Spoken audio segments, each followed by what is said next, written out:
In the previous task, you learned how to set up a Microsoft Office 365 account, upload a file to your drive, and open the file. You also learned how to convert the data into a table to aid with the data analysis you will perform in the remaining tasks. In this task, you will start analyzing the data using sorting and filtering tools. Let's begin. Now that you've converted your data into a table, the first thing you might want to do is rearrange the data based on some of the categories of the table. The data is currently arranged based on the date the order was submitted. However, you could maybe want to have the data arranged by sales representative, for example, so that you can look up information about the sales that each salesperson did. Having converted the data into a table makes this step really easy. To the right of each header, you'll see a drop-down arrow that will allow us to sort the information and filter the data based on these headers. So, for example, to sort the data by sales representative, we would click on the drop-down arrow to the right of the sales representative header, and then we would select Sort A to Z to sort it in alphabetical order. So after we click it, you'll see that the data has been rearranged by alphabetical order of the sales representative, starting with Amy Brown, followed by David Garcia, and so on. And here you can also see that the additional information about each sale was also rearranged along with it. And when having a data set like this one, it's really useful to have a first column that simply lists the original order in which the information was listed, so that we can always go back and rearrange the data as it was originally presented. So to do this, we would sort the data in ascending order of the first column that is named number or num. And so we would click the drop-down arrow for this column, and then we would select sort from smallest to largest. And you can see that Excel recognizes that this is a numerical column. So in this case, we're sorting from the smallest value to the largest value. And by doing so, we've now gone back to the original order that we had our data in. Another useful tool similar to sorting is filtering. And this allows us to only focus on specific data while filtering out data that we don't need to see at a given moment. Let's say, for example, you're a sales manager for the North region of the company and wish to only look at sales that are made by sales representatives that are part of the North division.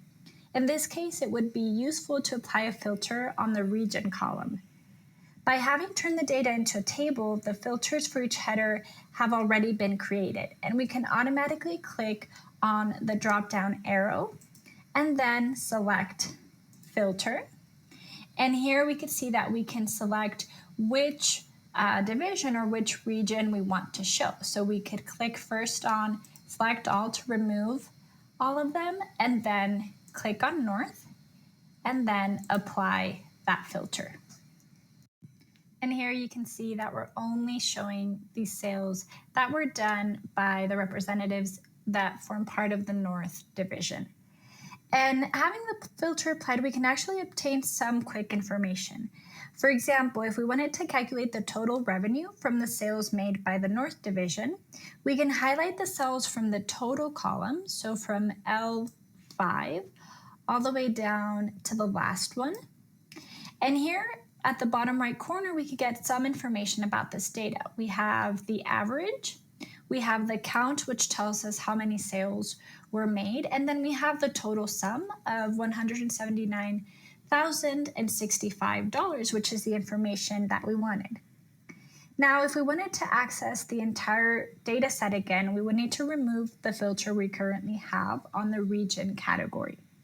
You will see when a filter is being applied to a category because the icon changes from a drop-down arrow to a funnel, which is the icon for filtering.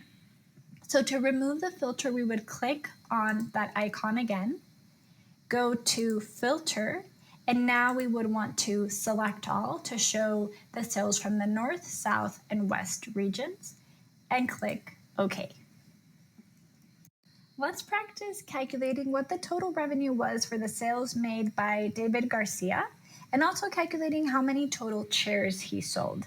You'll want to use the filtering tool and then reference the quick information provided at the bottom right corner of the screen when you just have the sales made by David Garcia filtered. Pause the video and take a moment to practice doing this and come back when you're done. Great. You will have first filtered the data to only show the sales made by David Garcia, doing this in the sales representative column.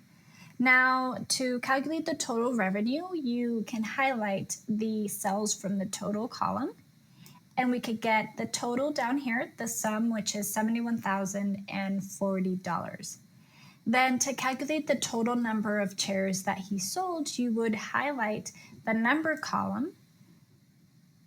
You'd highlight those cells, and then you would look at the sum, which is 253 chairs in this case. Great job! Well, this step completes this task where you learned how to use the sorting and filtering tools to rearrange your data and quickly obtain information about the data. In the next task, you will learn how to do some basic data mining using the if function.